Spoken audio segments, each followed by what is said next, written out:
1983 அப்பர் வோல்டா அப்படிங்கிற அந்த நாட்டில் எழுத்தறிவு அப்படிங்கிறது வெறும் 13%.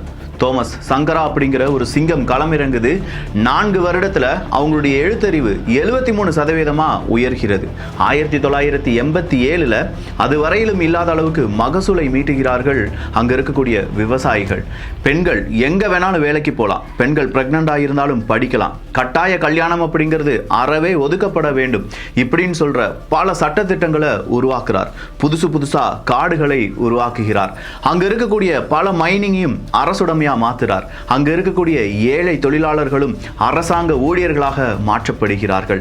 இப்படின்னு சொல்லி ஒரு மேஜிக்கை காண்பித்தார் தோமஸ் சங்கரா. இத பாகம் 4 பார்த்துட்டோம். ஆனா 1987 யாருமே எதிர்பார்க்காத வண்ணம் தோமஸ் சங்கரா அவர்களை கொல்றார். அவருடைய உற்ற நண்பன், அப்படி இல்லைனா சகோதரன் அப்படின்னு சொல்லி அழைக்கப்பட்ட அந்த நபர். ஏன் அவரை கொல்ல வேண்டும்? தோமஸ் சங்கரா செய்த அந்த மேஜிக் இவ்வளவுதானா? இன்னும் எவ்வளவு இருக்கு? இது நைஜர் ஆப்பிரிக்கா பாகம் 5. அன்பு தமிழஞ்சங்களுக்கு தமிழ் பொக்கிஷத்தின் வணக்கங்கள்.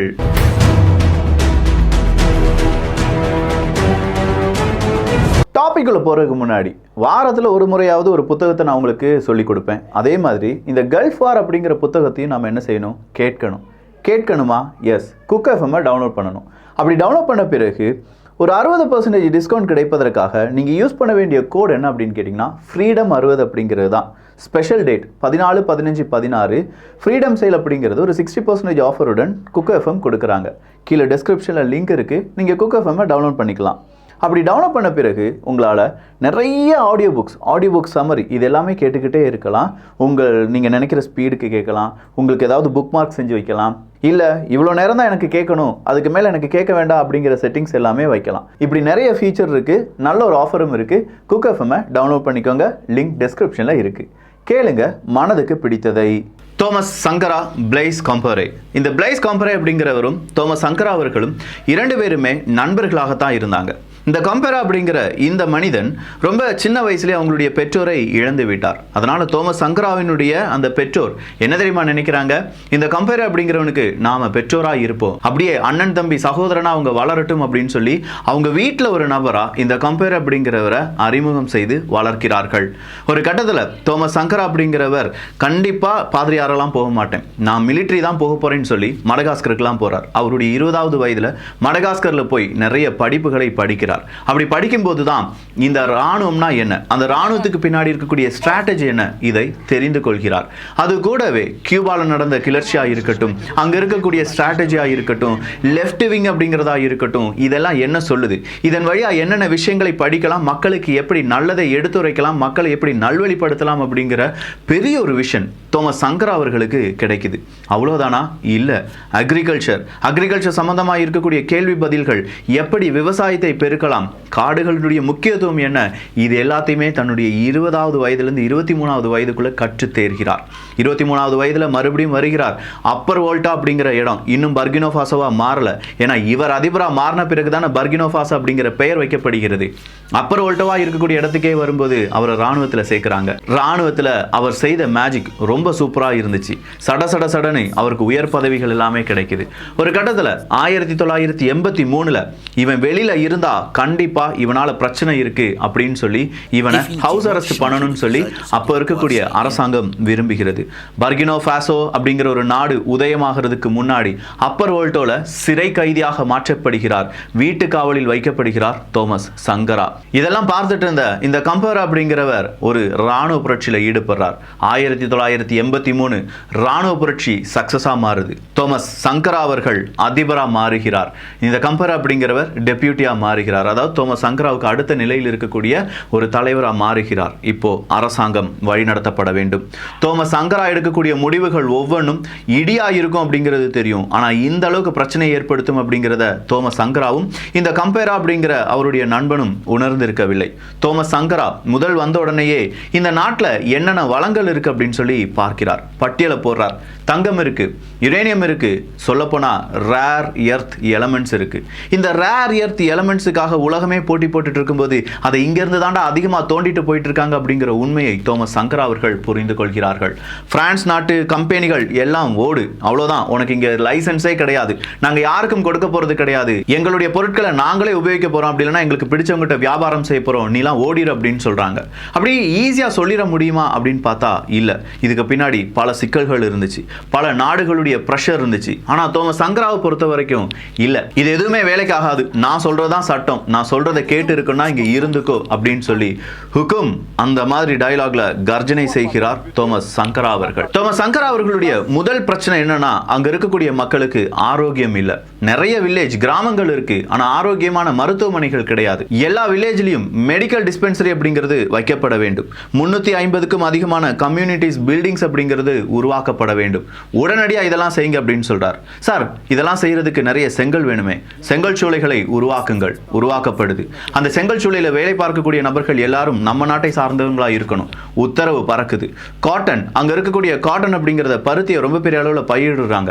அப்படி பயிரிடக்கூடிய பருத்திகள் வெளிநாடுகளுக்கு போகவே போகக்கூடாது. இங்க இருக்கக்கூடிய மக்கள் உடை இல்லாம இருக்காங்க, ஃபர்ஸ்ட் அவனுக்கு உடை தச்சு கொடு அப்படிங்கிற உத்தரவு பறக்குது.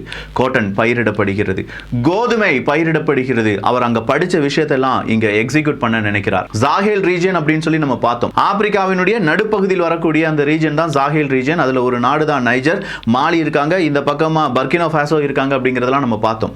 இந்த சாஹேல் ரீஜன்ல ஒரு ஹெக்டர் நிலப்பரப்புக்கு 1700 கிலோகிராம் மட்டும் தான் கோதுமையை விளைவிக்க முடியும். இதுதான் டாப் அங்க விளைவிக்கக்கூடிய கோதுமையினுடைய அளவு. பர்கினோ ஃபாசோ இதுக்கு விதிவிலக்காக இருந்ததா அப்படின்னு பார்த்தா இல்ல. ஆனா அது தோமஸ் சங்கரா அவர்கள் வந்த பிறகு 3900 கிலோகிராம் கோதுமை அப்படிங்கிறத விளைவிக்கிறாங்க. செம மாஸ் கிளாஸ். 3900 கிலோகிராமா, 1700 கிலோகிராம் தான் உருவாக்க முடியும் அப்படின்னு நாங்களாம் நினைச்சிட்டு இருந்தோம்னு சொன்னோன்னே ஆப்பிரிக்க நாடுகளில் ஒரு அதிர்வலை ஏற்படுகிறது. அங்க இருக்கக்கூடிய மக்களுக்கு பசியை மட்டும் போக்கல, அங்க இருக்கக்கூடிய மக்களுக்கு 2 நேர சாப்பாடு அப்படிங்கிறத தோமஸ் சங்கராவால போட முடியும் அப்படிங்கிறத நிரூபித்தார். 4 வருடங்கள்ல இவ்வளோ பெரிய மேஜிக்கா அப்படின்னு பார்த்தா இல்ல. 2 வாரத்தில் அங்க இருக்கக்கூடிய மக்களுக்கு, குழந்தைகளுக்கு தடுப்பூசி எல்லாமே போடப்பட்டது அப்படிங்கிறத நம்ம பார்த்தோம். 20 லட்சம் மனிதர்களுக்கு தடுப்பூசி போட்டதுக்கு 2 வாரத்துல இருந்து ஒரு 3 வாரங்கள் எடுத்தது அப்படின்னா உங்களால நம்ப முடியுதா? அவ்வளவு குயிக்கா எல்லாமே இருக்கணும். ஏன்னா இங்க யாரும் பாதிப்படையக்கூடாது, நமக்கு எதிராக ஒரு பெரும் கூட்டம் வரும், அந்த கூட்டத்தை எதிர்ப்பதற்கு நம்ம தயாரா இருக்க வேண்டும் அப்படிங்கிறது தான் தோமஸ் சங்கரா அவர்களுடைய நிலைப்பாடு. அர்பன் ஸ்லம்ஸ் எதுவுமே இருக்கக்கூடாது, அந்த ஸ்லம்முக்கு பதிலா எல்லாருக்கும் வீடு கட்டி கொடுக்கப்பட வேண்டும். அதுக்காக செங்கல் சூளைகள் எல்லாமே உருவாக்கப்பட்டது அப்படின்னு சொன்ன பாத்தீங்களா. புதுசு புதுசா ஸ்கூல்ஸ் அப்படிங்கிறது உருவாகுது. அந்த ஸ்கூல்ஸ் எல்லாம் மாணவர்கள் போக வேண்டும் அப்படின்னு சொல்ற அந்த லிட்ரேசி அப்படிங்கிறதனுடைய அளவு கொஞ்சம் கொஞ்சமா இன்க்ரீஸ் ஆகுது. ஃபாரஸ்ட் நர்சரிஸ் மட்டுமே, அத காடுகளை வளர்க்க வேண்டும் அப்படின்னு நினைச்ச மனுஷன் ஃபாரஸ்ட் நர்சரிஸ் மட்டுமே 7000 உருவாக்குகிறார். அந்த 7000 நர்சரிஸ்ல இருந்து வரக்கூடிய மரங்கள், கன்றுகள் ஒவ்வொரு கிராமத்துக்கும் கொடுத்து அதை நீ வளர்க்கணும், அப்படி வளர்க்கலனா உங்களுக்கு தண்டனை இருக்கு அப்படிங்கிறார். வேற வழியே இல்லாம மக்கள் காடுகளை அழிப்பதை நிறுத்திவிட்டு காடுகளை வளர்க்க ஆரம்பிக்கிறாங்க. ஒரு பெரிய மாற்றத்தை அங்க இருக்கக்கூடிய மக்கள் உணர்றாங்க. 4 வருஷத்திலேயே அவங்க நாட்டில் நிலவிய தண்ணீர் பஞ்சம் அப்படிங்கிறது அறவே இல்லாம போகுது. தானியங்கள் அளவுக்கு அதிகமா இருக்கு. நிழல் தரக்கூடிய மரங்கள், காடுகள் அப்படின்னு சொல்லி செழிப்பா மாறிட்டு இருக்கு இந்த பர்கினா ஃபாசோ. இது எல்லாமே ஸ்மூத்தா போறதுக்கு இது என்ன சினிமா கதையா? 1987கள்ல எல்லாருக்கும் நீங்க பாடம் சொல்லிக் கொடுக்கணும் அப்படின்னு சொல்லும்போது டீச்சர்ஸ்னுடைய ஒரு யூனியன் மேற்குலக நாடுகளுடைய சதிவேலை காரணமா ஒரு ஸ்ட்ரைக் நடத்துறாங்க. கிட்டத்தட்ட 2800 டீச்சர்ஸ் நாங்க வேலைக்கு வரமாட்டோம் அப்படின்னு சொல்றாங்க. நாங்க வேலைக்கு வந்தா நாங்க இந்த மாதிரி அனுபவங்கள் எங்களுக்கு இல்ல, நீங்க ரொம்ப பெரிய ஃபோர்ஸ் பண்றீங்க, எல்லாரையும் படிக்க சொல்லி கொடுக்குறீங்க, ஆனா அவங்களுக்கு படிப்பறிவே இல்ல, இதனால எங்களுக்கு ரொம்ப பிரஷர் வருது அப்படின்னு சொல்லி ஆசிரியர்கள் அங்க ஸ்ட்ரைக்கு இருக்கும்போது தான் தெரியுது இந்த ஆசிரியர்களுடைய ஸ்ட்ரைக்கை 2 வருடங்களாக தீர்மானிக்கப்பட்டு 1987ல கொண்டு வராங்க. 1987ல பர்கினோ ஃபாசோ முன்னாடி இருந்த இந்த ஸ்ட்ரைக்கை தோமஸ் சங்கரா அவர்கள் சும்மா ஜஸ்ட் லைக் தட் அப்படின்னு சொல்லி முறியடித்தார். ரெவல்யூஷனரி டீச்சர்ஸ் அப்படிங்கிற ஒரு யூனிட்டை உருவாக்குறார். இந்த ரெவல்யூஷனரி டீச்சர்ஸ் அப்படின்னு சொல்லும்போது டிகிரி யாராவது படிச்சிருக்கீங்களா, வாங்க ஒரு வாரம் ட்ரைனிங், நீங்க தேவையான மாணவர்களுக்கு என்ன கொடுக்கணும், மறுபடியும் டீச்சிங் சொல்லி கொடுக்கணும், ரெடியா அப்படின்னு சொல்லி கேட்கிறார். நிறைய பேர் ஜாயின் பண்றாங்க. ரெவல்யூஷனரி டீச்சர் யூனிட் பெருசா மாறுது. சொல்லப்போனா டீச்சர்ஸினுடைய ஸ்ட்ரைக் அப்படிங்கிறத அப்படியே நிப்பாட்டிட்டு ரெவல்யூஷனரி டீச்சர்ஸ் அப்படின்னு சொல்லக்கூடிய அந்த டீச்சர்ஸை ட்ரைனிங் கொடுத்து உள்ள அனுப்பி விடுறாங்க. கொஞ்சம் தடுமாட்டம் தான், ஆனாலும் அந்த டீச்சர்ஸ் ஸ்ட்ரைக் வரைக்கும் இருந்த டீச்சர்ஸ் கொஞ்சம் கொஞ்சமா மனது மாறி இப்போ வேலைக்கு வர ஆரம்பிக்கிறாங்க. இப்படி துடிப்பான சில விஷயங்களையும் தோமஸ் சங்கரா அவர்கள் செய்யறாங்க. தோமஸ் சங்கரா அவர்களுடைய இந்த நடவடிக்கை எல்லாம் பார்க்கும்போது வேர்ல்டு ஹெல்த் ஆர்கனைசேஷன் பாராட்டுது. என்னையா எய்ட்ஸ் நீ ஆமா உண்மையான நோயின்னு சொல்ற, அங்க இருக்கக்கூடிய மக்களுக்கு தடுப்பூசி எல்லாம் போட்டுட்ட. ஆனா இன்னொரு 2 அமைப்புகளுக்கு தோமஸ் சங்கரா மீது கோபம். ஒன்னு IMF, இன்னொன்னு world bank. IMF world bank இங்க ஆப்பிரிக்க நாடுகளுக்கு எல்லாத்துக்கும் கடன் கொடுத்துட்டு இருக்கக்கூடிய பெரிய அமைப்பு. மேற்குலக நாடுகள் சில நாடுகளை கட்டுப்படுத்த IMF வேர்ல்டு பேங்க் அவங்களுடைய டூலா பயன்படுத்திட்டு இருக்காங்க அப்படிங்கறத உணர ஆரம்பித்த தோமஸ் சங்கரா அதற்கு எதிராக சாட்டையை சுழட்ட ஆரம்பிக்கிறார். ஆனா நேரடியா நம்ம அரசாங்கத்துக்கு இவ்வளவு பெரிய பவர் கொடுக்கக்கூடிய அந்த 2 அமைப்புகளை எதிர்ப்பதை விட்டுட்டு இங்க நடக்கக்கூடிய பிரச்சனை என்ன அப்படிங்கறத பார்க்கிறார். அங்க இருக்கக்கூடிய அரசு அதிகாரிகள் விலை உயர்ந்த கார்ல பயணத்தை மேற்கொள்கிறார்கள். பெட்ரோலை போடுறாங்க, தேவையில்லாம பல விரயமான செலவுகளை செய்யறாங்க. அனைத்து லக்ஸரி காரையும் அவர் என்ன செய்யறாரு, விற்கிறார். மனுஷன் வித்துட்டு அந்த பைசாவை அரசாங்க கஜானாவுக்குள்ள கொண்டு வரார். அப்படின்னா அரசாங்க ஊழியர்கள் போறதுக்கான அந்த கார் அங்க சமகாலத்துல பர்கினோ ஃபாசோல உருவாக்கப்பட்ட கார்ல எது விலை கம்மியா இருந்ததோ, எது நல்ல பெர்ஃபார்மன்ஸா இருந்ததோ அந்த காரை வாங்கி எல்லாருக்கும் கொடுக்கறாங்க. ஃபர்ஸ்ட் கிளாஸ் ஏர்லைன்ஸ்ல போலாம் அப்படின்னு சொல்றத அப்படியே நிப்பாட்டுறார். இல்ல, நீயும் சாதாரண மனுஷன் தான், சாதாரண மனிதனும் சாதாரண மனுஷன் தான், உங்களுக்கான சலுகைகள் இங்கே அறவாசியாக குறைக்கப்படுகிறது அப்படிங்கிற ஒரு அறிவிப்பு கொடுக்கப்படுகிறது. விலை உயர்ந்த கட்டிடங்கள் அரசு அதிகாரிகளுக்கு கிடையாது. அது எல்லாத்தையுமே என்ன செய், வெளிநாட்டு தூதர்கள் வர்றாங்களா அவங்களுக்காக பயன்படுத்திக்கொள், நீயும் ஓரளவுக்கு மீடியமான ஒரு பில்டிங்ல வசித்தால் போதும் உத்தரவு பறக்கிறது. Unified front of African nations அப்படிங்கிற ஒரு அமைப்பை உருவாக்கணும். சங்கரா அவர்கள் பேசுறாங்க, அவன் G7 7 நாடுகள் சேர்ந்து ஒரு கூட்டமைப்பை உருவாக்கிக்கிறான், 3 நாடுகள் சேர்ந்து ஒரு கூட்டமைப்பை உருவாக்கிக்கிறாங்க, 10 நாடுகள் சேர்ந்து ஒரு கூட்டமைப்பை உருவாக்கிக்கிறாங்க. ஏன் ஆப்பிரிக்கான்னு ஒரு கூட்டமைப்பு இருக்கக்கூடாது? அந்த கூட்டம் முடிவெடுக்கிற மாதிரியே மேற்குலக நாடுகளுக்கு நம்ம எச்சரிக்கை கொடுக்க கூடாது, நம்முடைய நிபந்தனைகளை சொல்லக்கூடாது. ஒரு பெரிய குண்டை தூக்கி எல்லார் மத்தியிலும் போடுறாங்க. மேற்குலக நாடுகள்ல அந்த அதிர்வலை இன்னும் கொஞ்சம் பெரிய அதிர்வாக மாறுகிறது.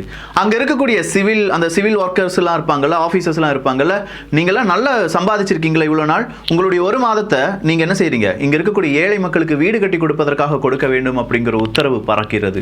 இவ்வளவு நாள் ஊழல் செய்த அரசியல்வாதிகள், அங்க இருக்கக்கூடிய ராணுவ தளபதிகள்லாம் இருந்தாங்கன்னா அவங்களுடைய சொத்துக்கள் பாதியாக எடுக்கப்பட்டு பாதி சொத்து இங்க இருக்கக்கூடிய மக்களுக்கு கொடுக்கப்படும் அப்படிங்கிற அறிவிப்பை கொடுக்கிறார். அவர் ஆபீஸ்ல ஏசி இருந்துச்சுங்க, அந்த ஏசியை தூக்கி தூர போட சொல்றார். என் மக்கள் அங்க ஏசி இல்லாம இருக்காங்க, நான் மட்டும் ஏன்டா ஏசியில உட்கார்ந்துட்டு இருக்கணும் அப்படிங்கிற ஒரு கேள்வியை கேட்கிறார். பர்கினோ ஃபாசோ அப்படிங்கிற பெயர் அறிவித்தது பிறகு இவரை ஹீரோவா கொண்டாடக்கூடிய மக்கள் எல்லா இடங்களிலும் இவருடைய ஃபிளெக்ஸ் இருக்கணும், அவருடைய புகைப்படங்கள் இருக்கணும் அப்படின்னு சொல்லி வரைய தொடங்குறாங்க. பர்கினோ ஃபாசோவில் ஒரு தாமஸ் சங்கரா மட்டும் கிடையாது, இங்கே லட்சக்கணக்கான தாமஸ் சங்கரா அவர்கள் இருக்காங்க. அதனால எனக்கு நீங்க என்ன செய்ய வேண்டாம், எந்த விதமான போர்டும் வைக்க வேண்டாம், என்னுடைய முகம் எங்கேயும் தெரிய வேண்டாம், உங்களுடைய முகத்தில் என்னுடைய முகத்தை பார்த்துக் கொள்ளுங்கள் அப்படிங்கிற அந்த தைரியமான ஒரு ஆப்பிரிக்க தலைவரை பார்க்கிறது பர்கினோ ஃபாசோ.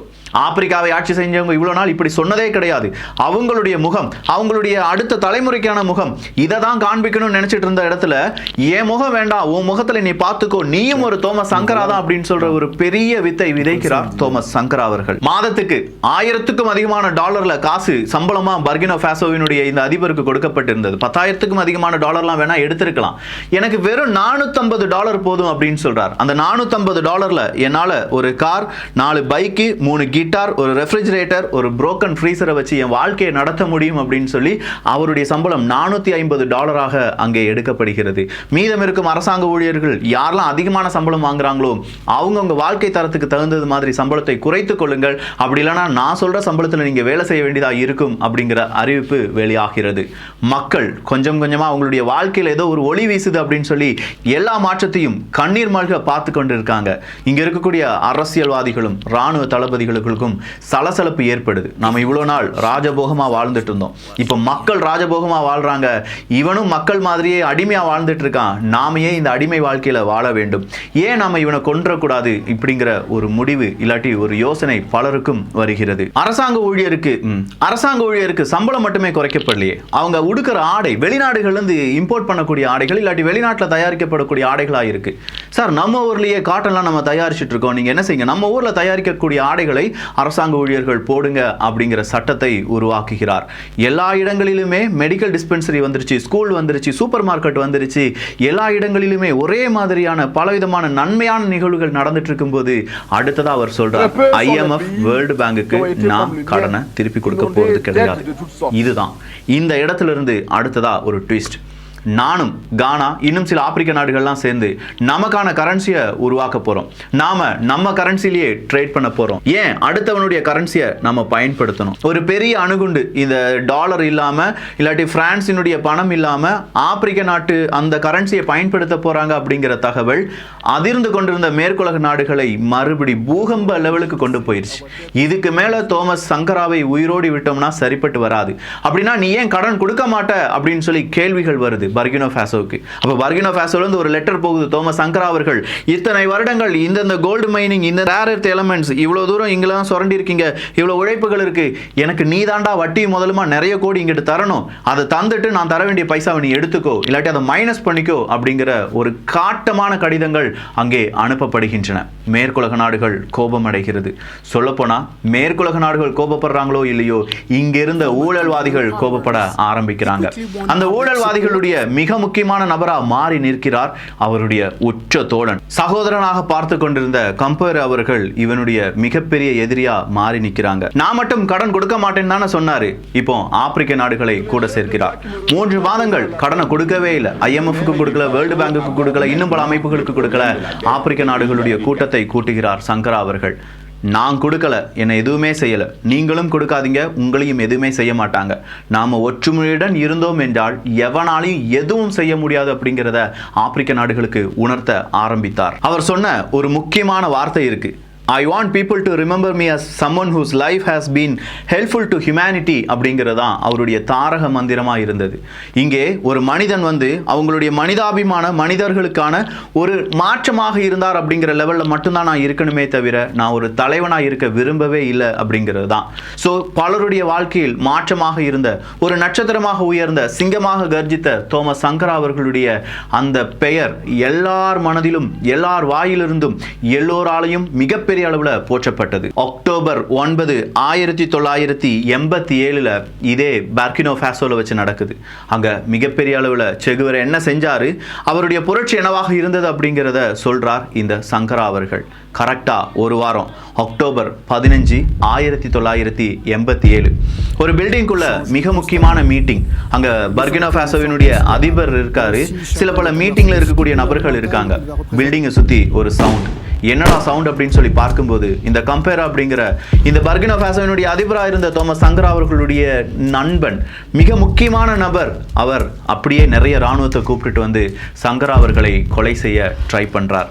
சங்கரா அவர்கள் கையில் ஒரு துப்பாக்கி இருந்தது. ஆனா கம்பேரா அவர்களை பார்த்து, நீ என் சகோதரன் மாதிரிடா, என் உற்ற நண்பன்டா, என்னை நீ கொல்ல போறியா அப்படின்னு சொல்லி அந்த ஒரு வார்த்தையை சொல்லி முடிக்கிறதுக்கு முன்னாடி கம்பேரா அவர்களுடைய முகம் மாறுகிறது. எரிச்சல் அடைகிற கம்பேரா அவனுடைய கையில் இருக்கக்கூடிய துப்பாக்கியை வைத்து முதலாவதாக சங்கரா அவர்களுடைய தலையில சுடுறார். அதன் பிறகு ஒரு நபர், அதன் பிறகு பல நபர்கள், இப்படின்னு சொல்லி 12க்கும் அதிகமான துப்பாக்கி சூடில் பலியாகுகிறார் தோமஸ் சங்கரா அவர்கள். தோமஸ் சங்கரா அவர்கள் உயிர் விட்டது பர்கினோ ஃபாசோல இருக்கக்கூடிய மக்களுக்கு தெரியுமா? தெரியும். ஆனா அவருடைய உடலை யாரும் கண்டுபிடிச்ச கூடாது அப்படின்னு சொல்லி ஒரு இடத்துல கொண்டு புதைக்கிறாரு இந்த கம்பேரா அவர்கள். கம்பேரா அவர்கள் அப்படி செஞ்ச பிறகு தோமஸ் சங்கரா அவர்கள் என்னென்ன உத்தரவை போட்டிருந்தார், கடன் கொடுக்க முடியாதுன்னு சொன்ன இடத்துல கடன் கொடுக்கப்பட்டது. அரசுடைமையாக்கப்பட்ட மைனிங் அப்படிங்கிறது மறுபடியும் பிரான்ஸுக்கும் கனடாவுக்கும் அமெரிக்காவுக்கும் கொடுக்கப்பட்டது. அங்க இருக்கக்கூடிய மக்களுடைய நிலைமை தலைகீழாக மாறியது. 1987 2014 வரை இந்த கம்பேரா அப்படிங்கிறவன் தான் அதனுடைய ஆட்சியாளராக இருந்தார். பராக் ஒபாமா அவர்கள் இந்த கம்பேரா அவர்களை போய் பார்க்கிறார். பராக் ஒபாமா அவர்களுடைய மனைவியும் சேர்ந்து போய் பார்க்கிறாங்க.